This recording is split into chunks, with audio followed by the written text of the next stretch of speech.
Just a nurse. That's what Dr. Ashford called her when she asked about the anticoagulant protocol. Not to her face. Never to her face.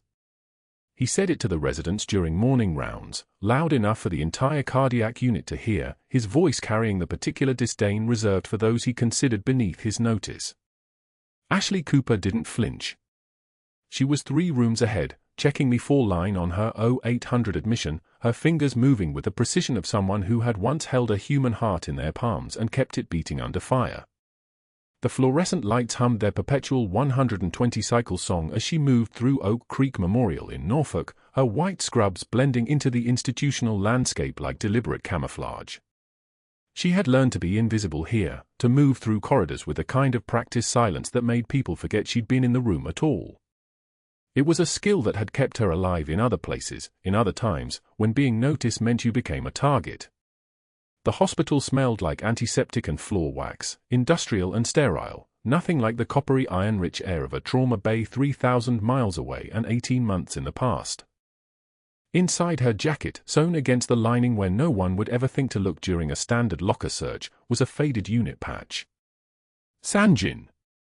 The letters were barely visible now, worn nearly translucent by the oils of her trembling fingers during the bathroom breaks she took twice a shift, the only moment she allowed herself to remember. The patch was the last piece of her they hadn't confiscated, the only physical proof that Major Ashley Cooper had ever existed in anything other than classified files and redacted personnel records. Everything else had been erased.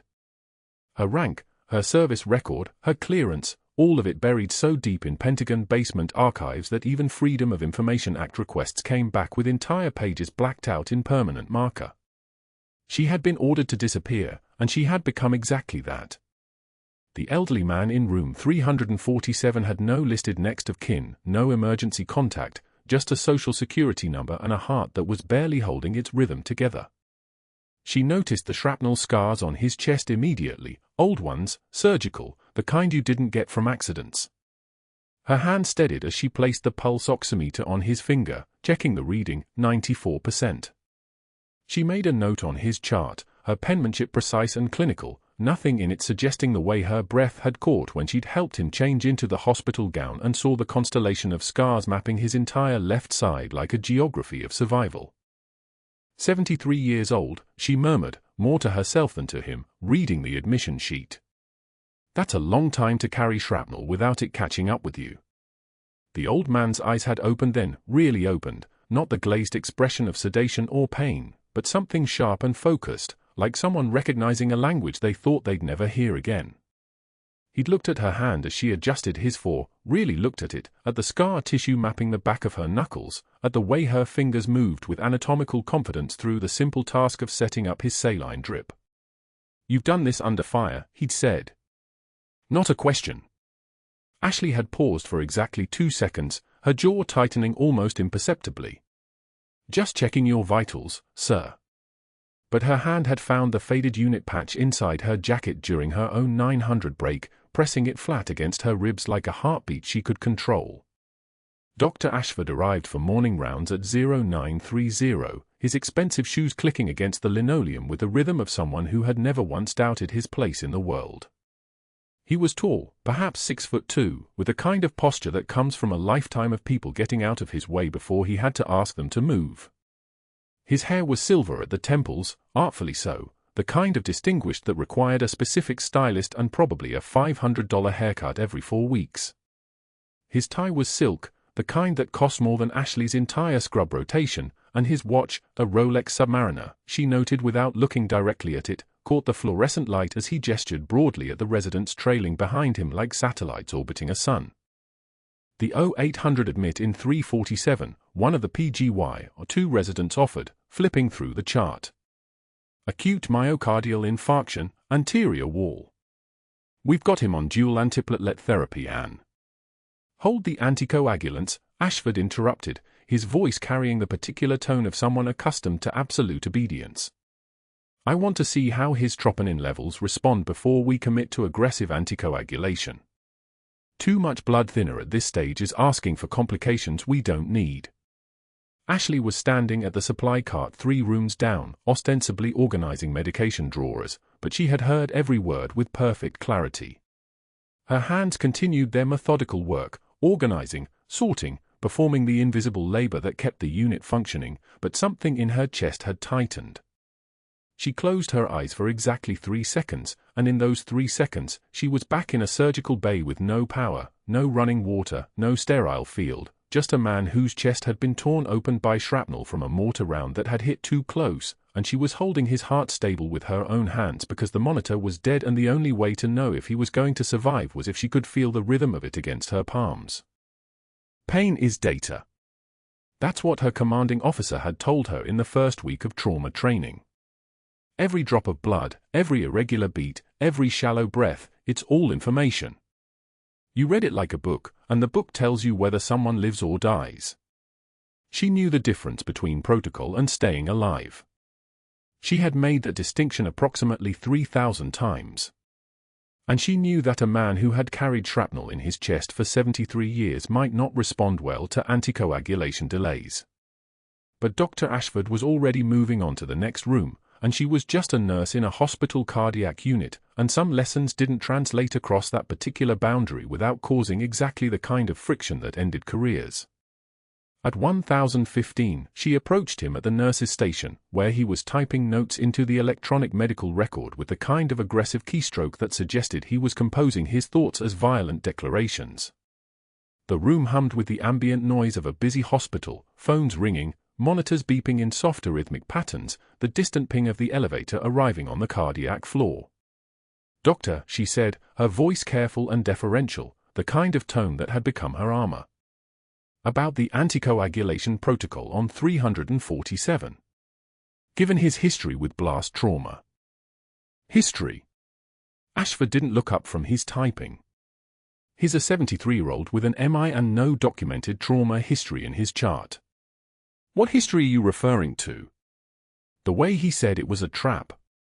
She could feel it the way you feel a change in air pressure before a storm.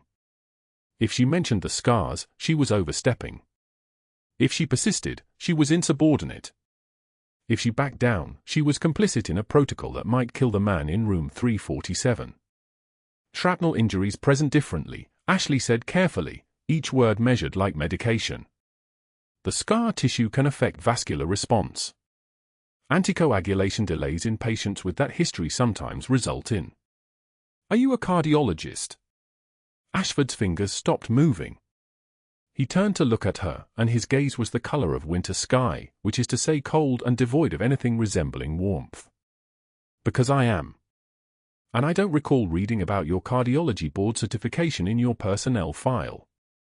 The room didn't go silent. That would have required everyone to stop what they were doing, but Ashley felt the way conversation shifted, the way attention redistributed itself in that particular way that happened when someone was about to be put in their place. The residents suddenly became very interested in their tablets. The nursing assistant at the computer became absorbed in vital signs documentation that could have waited another 30 minutes. The attending in the next bay discovered an urgent need to check a medication cabinet on the opposite side of the unit. "I'm not suggesting I know more than you," Ashley said, her jaw tightening almost imperceptibly, her hand steady at her sides. "I'm suggesting that field experience with blast injuries might be relevant to the protocol." Field experience. Ashford smiled then, and it was the kind of smile that came right before something terrible happened, the kind of smile that made prey animals understand they were prey. "You worked in an urgent care clinic in Virginia Beach for 6 months.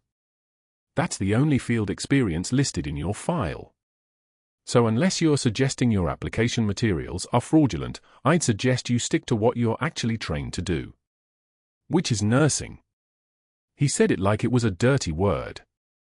Like nursing was something people did when they didn't have the capacity to do anything else. Like she was something he'd found stuck to the bottom of his expensive shoe. Ashley drew in a single measured breath, the kind that came from 8 years of military training, 2 years of field trauma surgery, and 18 months of learning how to disappear so completely that even her own heartbeat felt like a betrayal. She didn't respond. Responding would have been visible, and invisible was what kept her employed. Invisible was what kept her alive. But that night, alone in her apartment, a studio she'd rented for $890 a month in a part of Norfolk where the sirens never quite stopped, she found herself holding the faded unit patch against the light, reading the letters that had faded from years of her own desperate fingers pressing against them. Sangin. 3,742 days ago. And Dr. Ashford thought she was just a nurse who had misread a clinical situation. That wasn't the worst part. The worst part was that she was right, and he was going to find out exactly how right she was, and when he did, everything was going to change. Morning rounds were theatre, and Dr. Ashford was the director.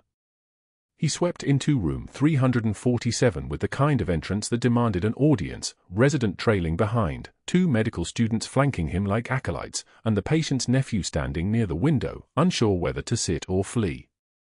Ashley was adjusting the cardiac monitor when Ashford's voice cut across the room like a scalpel. "Nurse Cooper, would you like to explain to everyone why you delayed the anticoagulant I ordered yesterday?" The room contracted. All eyes shifted to her. Ashley straightened, her hand steady on the monitor. The patient service history suggested possible internal scarring. Blast injuries leave complications that don't always show on initial imaging. Ashford stepped closer. "Might what?" "Might contradict 15 years of my cardiac experience with your, what is it, 2 years of community college nursing." He paused, letting the question hang like a knife. "Perhaps Bedpan Betty here thinks her limited education trumps my medical degree." "Stick to the tasks you're qualified for, dear." The nephew's face flushed. One of the medical students looked at their shoes. Ashley took one measured breath. The kind of breath she'd taken in a Sangin field hospital before surgery on shrapnel wounds. Just one. The kind that separates the people who break from the people who don't. A single tear traced her cheek, not from fear, not from shame, but from the sheer compression of 18 months spent making herself smaller. She wiped it cleanly away without breaking eye contact, her jaw steady, her voice dropping into a register that made the room's air pressure change.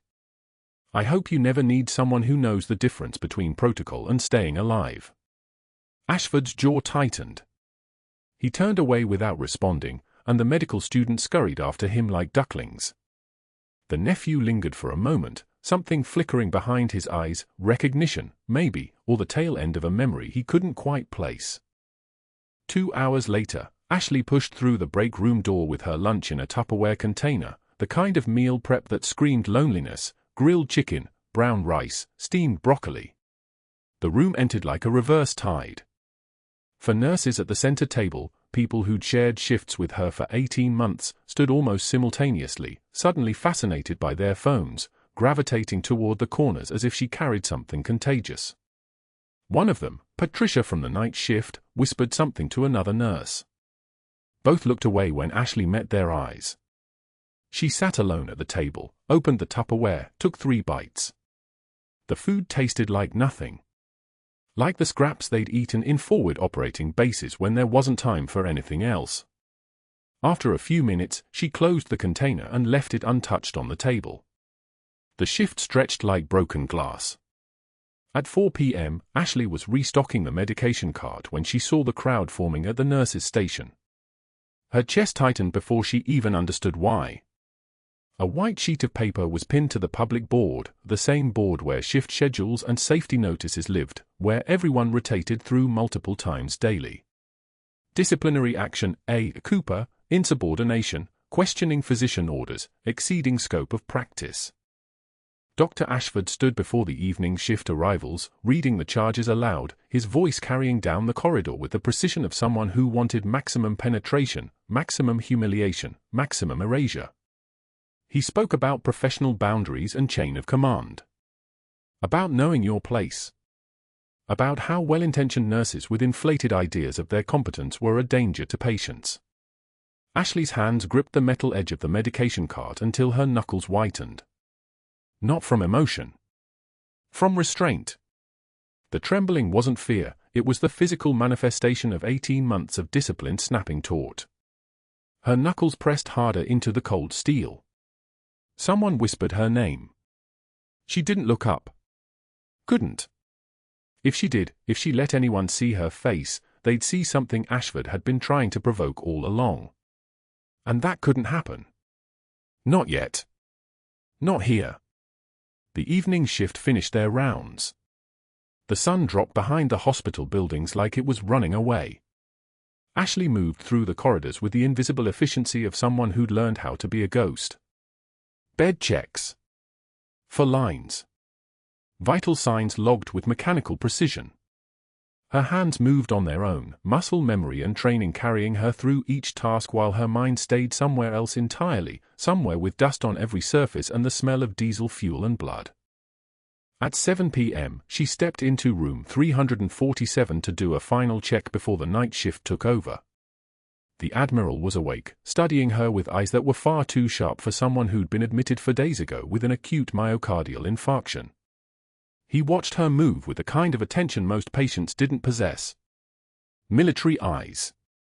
The kind that had learned to read the smallest details because survival sometimes depended on it. "You move like someone who's done this under fire," he said quietly. Ashley's hand froze on his chart. The pen she'd been holding, a blue Bic, generic, hospital-issued, hung suspended between paper and space. Time did something strange.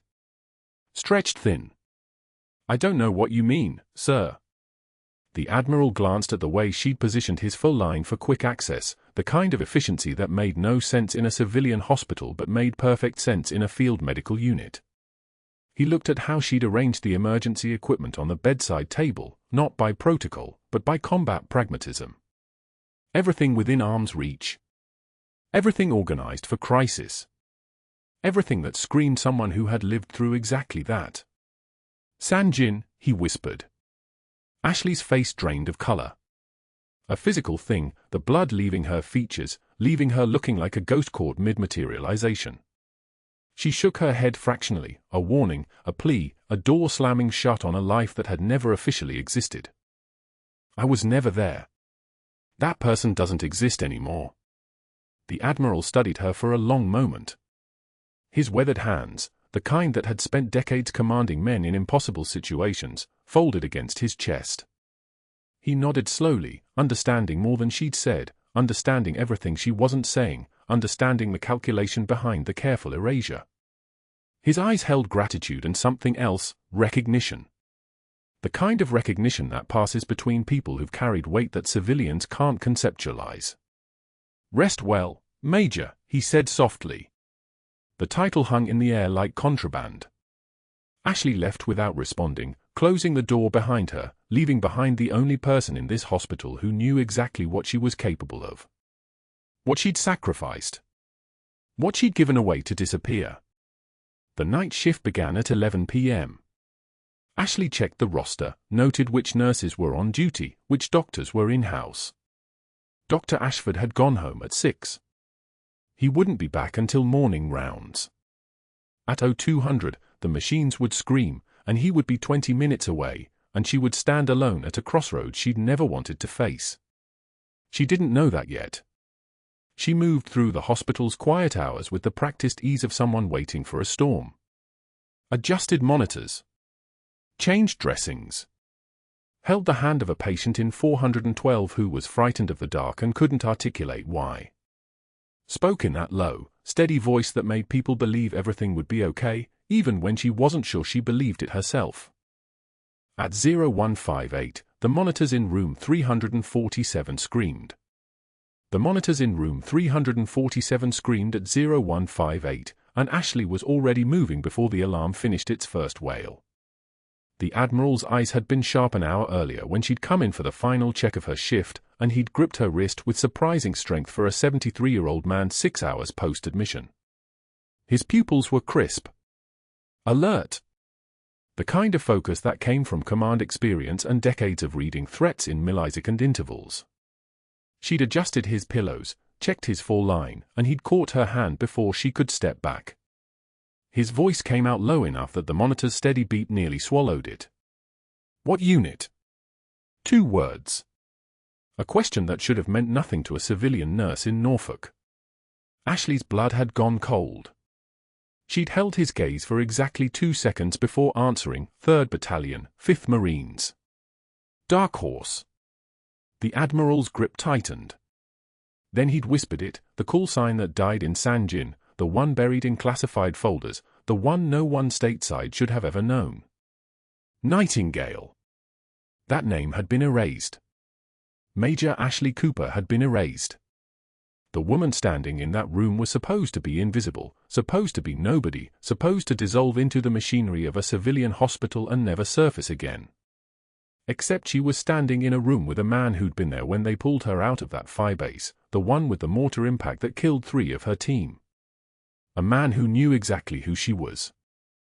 Now the VTAC arrhythmia screamed across the monitor in a pattern she recognized with absolute certainty, the same pattern she'd seen outside Sangin when IED fragments tore through a soldier's chest cavity and the hemorrhage started in places that required decisions no textbook prepared you for. The Admiral's oxygen saturation read 78. Dropping.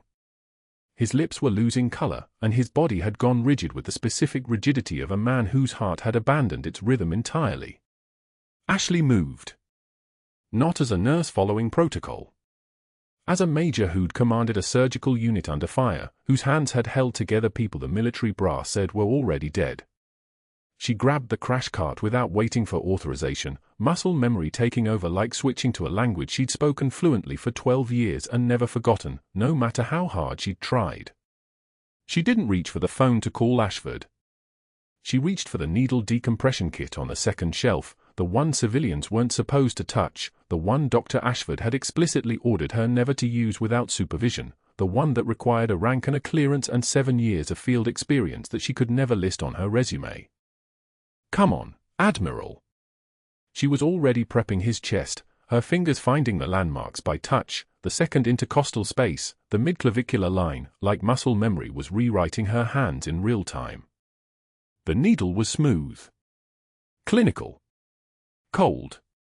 I've done this with mortars falling. With no power. With blood pooling faster than we could replace it. Her voice had dropped an octave. The timid nurse was gone. In her place was the officer who'd saved 47 lives in a field hospital that was barely a hospital, mostly a prayer wrapped in canvas and desperation. You're in the safest place you've been all week, Admiral. Stay with me. She felt the subtle resistance as the needle punctured the pleural space, that precise moment when air pressure equalized and the tension drained out of his chest cavity like gravity reversing itself. The hiss of air escaping sounded like relief. Like survival. Like every choice she'd made to keep her hand steady under conditions that would have broken anyone else. His oxygen saturation climbed. 78, 82, 87. His color returned first to his lips, then spreading like dawn across his face. The rigid tension in his body softened. His breathing normalized, and the monitor's wild VTAC began to synchronize back into something approaching sinus rhythm. She kept one hand on his shoulder, talking him through the transition with the calm authority of someone who'd done this more times than she could count, in places that didn't exist on any map. You're stable now. Heart rate coming down. Blood pressure stabilizing. It wasn't a report. It was a promise. A promise made in a language only they spoke.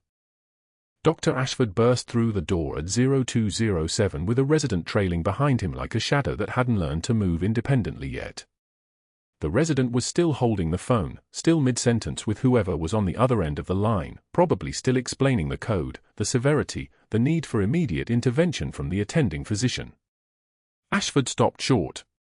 His eyes did a calculation that took exactly 3 seconds. He saw the Admiral sitting up, conscious, eyes tracking movement, the crash cart with a needle decompression kit lying open like a confession, and Ashley standing between them with her hand steady and her posture military straight and her entire bearing radiating the kind of calm that only existed in people who'd already seen the worst. The color drained from his face in stages. Confusion first.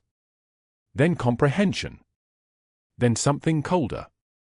Something that looked like a man realizing he was holding a loaded gun and had just figured out who to aim it at. What did you do?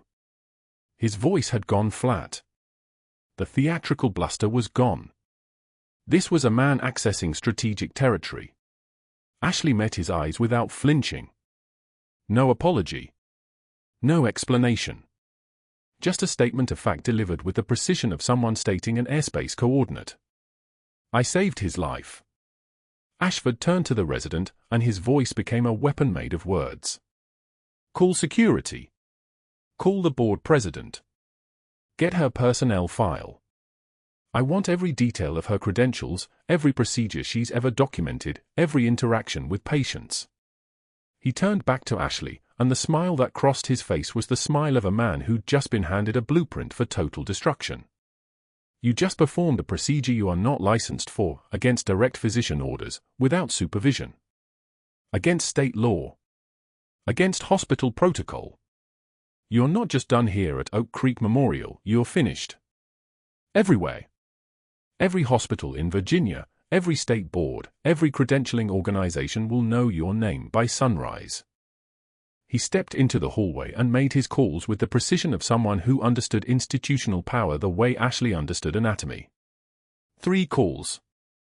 The first to the state medical board. The second to the hospital CEO. The third to his colleague at the Virginia Board of Nursing. Each conversation was calm, factual, devastating. Gross negligence. Unauthorized procedures. Patient endangerment. I witnessed it myself. His voice was steady. Professional. Believable. The kind of testimony that destroyed people. Ashley stood in the Admiral's room, watching through the window as her 18 months of invisibility ended in real time. The career she'd built as nobody, the careful invisibility she'd cultivated, the promise she'd made to disappear and stay disappeared, all of it collapsing like a building demolition.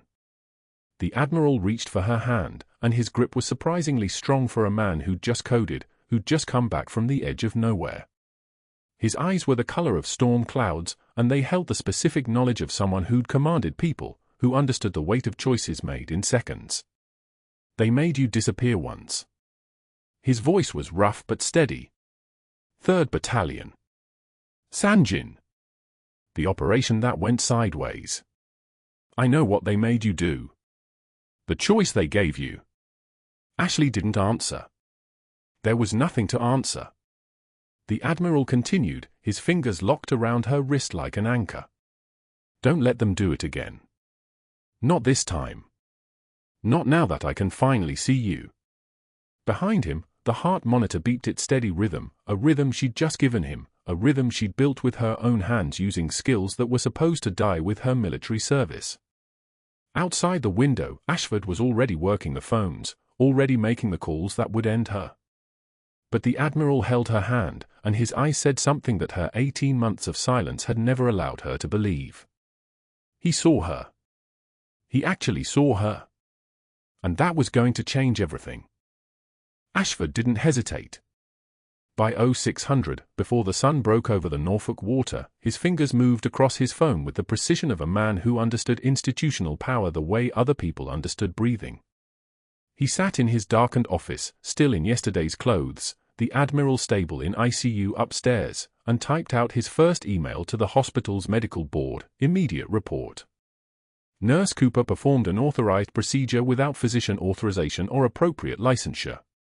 Recommend immediate suspension pending investigation. His jaw tightened as he hit send. That was message 1. The second call came at 0623. His voice steady, practiced, the kind of calm that comes from 40 years of knowing exactly which buttons moved which people. Dave? Ashford. Yeah, I know it's early. I need you to call the state licensing board. There's a nurse at my facility, and I'm being careful here, this is serious, who performed advanced cardiac intervention outside her scope. No, not a student. I have 3 witnesses. Yes, I documented it. You'll want to move fast. The other end of the line crackled with questions. Ashford's answer was always the same, because she's dangerous. 3 calls. That's what it took. The third one was to an administrator at Petersburg Medical, a man whose career Ashford had helped elevate 5 years ago, a favor now being collected with the subtlety of a blade. I'm about to fire someone from my staff. Excellent nurse, actually, which is why I'm calling you directly. But she's a liability. I wanted you to hear it from me before you hear it from the board. We're recommending she be flagged system-wide. Safety issue. A pause. A question about what exactly happened. Ashford's answer, she thinks she's a doctor. That's dangerous. By 0800, the machinery was in motion. The state board had received documentation. The hospital's compliance officer had been alerted. The CEO had a folder on his desk marked urgent personnel violation. And Ashley Cooper, who had saved a man's life with hands trained in field hospitals and battlefields, didn't know her world was collapsing at the speed of email and favors. Security came for her at 10:45. 2 officers who wouldn't meet her eyes. One younger, maybe 30, the other built like he'd seen combat but not in the medical field. Ms. Cooper? We need you to come with us. Clear your locker. You're being released from duty effective immediately. The younger one's jaw clenched as he said it. The words came from a script that management had written, but his expression suggested he knew the script was a lie. Ashley's composure didn't crack. No trembling. No protest. She simply nodded, her hand steady as she moved through the break room, colleagues suddenly fascinated by their phones, conversation stopping mid-sentence, the kind of silence that happens when a ship is sinking and nobody wants to look like they're going down with it. The faded patch inside her jacket seemed to pulse against her ribs, a heartbeat that only she could feel, the last physical proof that Major Ashley Cooper had ever existed at all. Her locker was neat. Everything in its place. She pulled down the cracked mug, "World's Okayest Nurse" printed in fading letters, and a small succulent plant with brown-edged leaves that she'd kept on the shelf for 3 months, watching it die slowly, the way things do when they're not where they belong. Her hands moved mechanically. Box. Mug. Plant. Then the photograph, tucked behind her shift schedules, the one she'd carried through 18 months of invisibility, 8 faces, young and hard and certain, captured before the ambush that killed 3 of them and erased all of them. She looked at their faces now, or Martinez, Chen, Kowalski, the ones whose names couldn't be spoken in public, whose deaths belonged to classified folders and redacted reports. The cardboard box felt too light for a career. For 18 months of penance. She signed the termination paperwork in the CEO's office without reading it. The words didn't matter. Gross violation of medical protocols and unauthorized procedures. The language was correct. The interpretation was convenient. The CEO's hands trembled as he slid the papers across his desk, and Ashley understood in that moment that he knew exactly who she was. Not her name. Not her rank. But he knew. The way the paper shook in his hand said he knew. "I'm sorry," he whispered, not meeting her eyes. Ashley's voice, when it came, was steady. "You're not." The elevator down was silent. The security officer on her left, the younger one, said quietly as the doors slid open to the lobby, "My brother's a Marine. 3rd Battalion, 5th Marines. Dark Horse Company. Whatever you did up there, whatever they're saying, thank you." He didn't wait for a response. He knew she wouldn't give one. The lobby was full at 1200. Lunch break crowd. Staff scattered across the atrium like debris from an explosion, and every conversation stopped the moment she walked through. The silence had weight. The stairs had edges. Some of the nurses she'd trained with last year looked away. Others stared openly, pity mixed with something that might have been relief. Relief that it was her and not them. Relief that the quiet nurse with the military posture was gone, taking whatever danger she represented back into whatever darkness she'd come from. The glass doors opened. Rain hammered the parking lot like static electricity, like the world was trying to shake her off. Ashley stood at the bus stop on the corner of Brambleton and Colonial, the cardboard box already softening in the downpour. Rain soaked through the corrugated sides. The mug absorbed water like it had been waiting for this moment. The succulent, what was left of it, tipped sideways in its pot, soil spilling onto wet cardboard.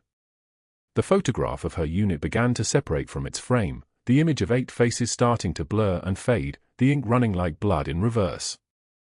A hospital shuttle passed on the street, its wake splashing her, the spray cold enough to sting. Through the window she saw him, Dr. Ashford, dry inside the climate-controlled comfort of the hospital's transport, briefcase in his lap, the expression on his face the particular satisfaction of a man who had just eliminated a threat from his kingdom. He didn't see her. Why would he? She was already gone. Ashley watched the bus approach, its windows fogged, its interior warm and dry and full of people going home early from their jobs like this was just an ordinary Tuesday afternoon. She didn't get on. Her legs wouldn't move. The box fell apart completely, cardboard surrendering to water, the photograph sliding onto the wet concrete. She didn't pick it up. She stood there, still in wet scrubs with a faded unit patch nobody knew about sewn into the lining, and thought about 18 months of invisible penance. 18 months of being nobody. Being safe. Being erased. She'd accepted the erasure for the same reason soldiers accept classified orders, because some things matter more than your own name. But that wasn't the worst part. The worst part was the mathematics of it. One admiral's life. Against how many years of silence? Against how many times she'd heard her colleagues laugh about combat vets in scrubs without flinching, without defending herself, without proving them wrong. She'd saved one life and sacrificed another. Her own. She'd walked into that room at 0200, and that version of her, the invisible version, the safe version, had died the moment she recognized the arrhythmia pattern and made the choice that would destroy everything. The rain fell harder. Night was already starting to creep across the eastern sky. Norfolk stretched out in the distance, the water visible beyond the industrial park, the bay where her unit had trained before deployment, the harbor that had swallowed 47 lives in field tents and forward bases, and the particular darkness that comes from holding people together while the world tries to tear them apart. Her phone vibrated in her pocket. She didn't check it. She already knew what the messages said: eviction notices stacked on her apartment table, bills with medical collections notices, the administrative aftermath of being alive in a country that had decided she was dead. She started walking. Not toward the bus stop. Away from it. The box fell to pieces completely behind her, the last fragments of cardboard soaking into the puddles, the photograph of her unit dissolving into the rain like it had never existed at all. But that wasn't when everything changed. That wasn't the moment when the machinery of government acknowledges what has been hidden. That wasn't the second when the sky opened up in a way that had nothing to do with weather. That moment was 5 hours away. 5 hours of sitting in a darkened apartment in wet scrubs. 5 hours of eviction notices and the sound of rain against windows. 5 hours of wondering if the sacrifice was worth it, if staying dead was better than becoming legend again, if the cost of being alive was higher than the cost of erasure. 5 hours. That's how long silence lasted before the Black Hawks arrived. The rotor wash shook the windows before anyone saw the helicopters. 2 UH-60M Blackhawks descended onto Oak Creek Memorial's helipad at precisely 1,647 hours, their blades thumping the Norfolk air like war drums announcing something final. Below them, a convoy of 3 Hums blocked the main entrance, and personnel in dress uniforms began moving through the lobby with the precision of an operation that had already been planned for 17 minutes. A Marine colonel entered the hospital's front doors like a storm front entering a room. His dress blues pressed sharp enough to cut, his jaw set with a kind of authority that didn't ask permission. He moved directly to the information desk where a trembling volunteer tried to process what was happening. The colonel didn't wait. His voice carried across the marble lobby, steady and commanding, "I need Major Cooper. Call sign Nightingale. Immediately." Not a request.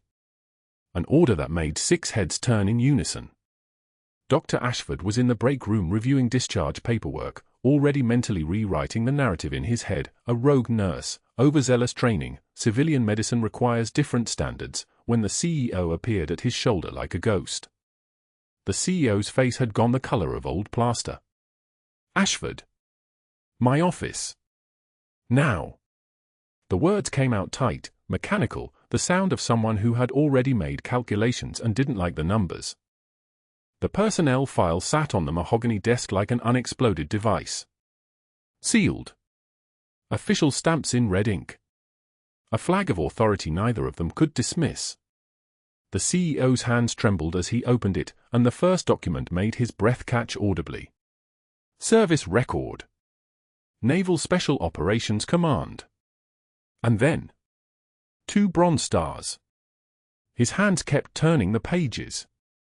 Silver Star for Valor. 18 months as Chief Surgical Officer, Sangin Trauma Unit, Helmand Province. 94% survival rate under daily indirect fire. The color drained from Dr. Ashford's face like someone had pulled a plug at his feet. His mouth opened. Closed. Opened again. Nothing came out.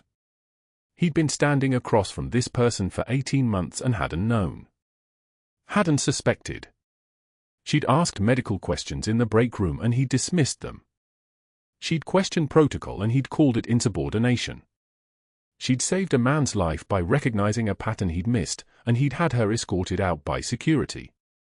The intercom crackled, code blue, conference room A. All medical leadership, immediately. They walked in to find the Admiral on a 50-inch screen in full dress whites, recovering from a hospital bed at Walter Reed 7 hours north. His uniform bore the weight of command, and his eyes carried the kind of clarity that comes from understanding exactly how close death had been. His voice moved through the room like a weapon that didn't need to be fired, the threat of it was enough. Major Cooper saved my life. Once in Sangin during a mortar attack when I was embedded with JSOC Task Force 121, Special Operations. And again last night when she recognized a combat injury pattern that civilian emergency medicine doesn't teach. He paused, letting that settle. Dr. Ashford ordered her to wait. To follow protocol. To let me die by the book. The Admiral's gaze seemed to go directly through the screen and into Ashford's spine. Instead, she performed a needle decompression at the second intercostal space, midclavicular line, using supplies most of you probably don't know the names for. She bought me time. She's the finest combat nurse the Navy ever produced. The room went dead silent. Someone's coffee cup sat steaming, abandoned mid-sip. But that wasn't the worst part for Dr. Ashford. Not yet. At 1,743 hours, he sat in a television studio under stage lights that made his skin look grey, speaking to the evening news anchor with the careful precision of a man protecting his narrative. He leaned forward slightly, his voice measured and professional. Patient safety requires strict adherence to protocol. Nurses who exceed their training, regardless of background, endanger lives. The so-called hero narrative ignores basic medical standards. He'd practiced this line. It felt solid. It felt defensible. Behind him, the monitor showed the hospital's entrance, the Black Hawks already lifting off the helipad. The anchor had her finger pressed to her earpiece. Her eyes went wide, genuinely wide, the kind of surprise that doesn't come from a script. Dr. Ashford, we're receiving a live call. Admiral Richards is on the line. The screen split. The Admiral appeared in split screen, and somewhere in 7 million households, viewers watched the color drain from a physician's face in real time. I want to speak to the millions of people who just heard Dr. Ashford describe what he did to a decorated war hero, the Admiral said, his voice cutting through the studio like a blade through silk. Major Ashley Cooper performed 47 emergency procedures under enemy fire with a 94% success rate. The best outcomes in that theater. Dr. Ashford ordered her to wait while she was dying of a tension pneumothorax. He called it protocol. I call it murder with paperwork. The Admiral leaned closer to his camera. Ask him how many combat injuries he's treated. Ask him how many people he's saved under fire. Ashford's mouth opened. Closed. Opened. The silence stretched for 4 seconds, an eternity in television time. That's not the context. The context, the Admiral continued, his voice never rising, which made it somehow more lethal, is that this woman was asked to disappear to protect classified intelligence assets. She sacrificed her rank, her identity, her recognition, 18 months of being erased, to keep people safe. And this man destroyed her for being too good at her job. He sat back slightly, and his composure suggested he was done. The Admiral was absolutely done. Major Cooper was a major, not a nurse who got lucky. Check your facts. The interview ended. Dr. Ashford remained frozen on screen, his mouth half open, his professional authority collapsing in high definition. Behind him, the green room monitor showed Oak Creek Memorial's name in the hospital directory. His career was ending. He was watching it happen. 6 months dissolved into time that would become epilogue. Ashley Cooper stood in the rose garden of the White House in full navy dress whites, the kind of uniform she hadn't worn since Sangin, her shoulders bearing the insignia she'd been forced to hide. The Secretary of Defense presented the Defense Distinguished Service Medal, a ribbon that meant she'd done something that changed the outcome of events at the highest level of command. The Admiral stood beside her, fully recovered, his bearing suggesting he would have flown all the way to this ceremony just to stand witness. Cameras flashed. The President spoke about sacrifice and service and the people who protect from shadows while the rest of America goes to work. Ashley's face remained composed, her eyes steady, the way someone looks when they've already survived the worst. At Oak Creek Memorial, Dr. Ashford worked the night security desk. $10 above minimum wage. Checking IDs under fluorescent lights that hummed their mechanical song. His medical license hung suspended pending an investigation that would take 18 months and end in a quiet, permanent revocation. His colleagues didn't nod at him. His former staff didn't acknowledge him when they came through the lobby at shift change. The cardiac unit he'd run for 9 years was now officially named the Cooper Combat Trauma Wing, a sign that would be seen by every person who entered the hospital. On the security desk monitor, the news announced Ashley's appointment, director of the VA's National Trauma Nursing Program, the youngest director in 43 years of the program's history. The position existed to bring combat medical protocols into civilian emergency departments across America. She would write the standards. She would train the surgeons. 3 weeks later, Ashley walked through Oak Creek Memorial's lobby in that same dress uniform. 2 military medical advisors flanked her, their presence suggesting official business and authority that couldn't be questioned. Her boots clicked on the marble tile, a sound like a clock ticking toward reckoning. Dr. Ashford was at the security desk. Their eyes met across the distance of a floor that had once felt enormous and now felt impossibly small. Ashford's mouth opened. An apology formed somewhere in his throat. An excuse. A defense. Something. His hands moved forward slightly, as if to stand, to explain, to minimize, to reframe. Ashley paused. She held his gaze with the same quiet dignity that had sustained her through humiliation, through public dismissal, through termination and isolation and the dissolution of everything. The composure had never broken. Not once. Her eyes met his with the clarity of someone who had already moved beyond the need for his apologies, his regrets, his attempts at redemption.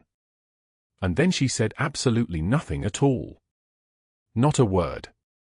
Not a single sentence. She simply continued walking, her boots clicking past his desk, past the man who tried to erase her, past the security station into the trauma wing that bore her name. Heroes walk among us. Sometimes in scrub saving lives in the dark. If you've made it this far, you know what real strength looks like. It's quiet, it's steady, and it never needs to raise its voice. Subscribe for more stories of the people we underestimate until the moment they save everything. Like this video and comment, have you ever been judged by someone who had no idea who you really were?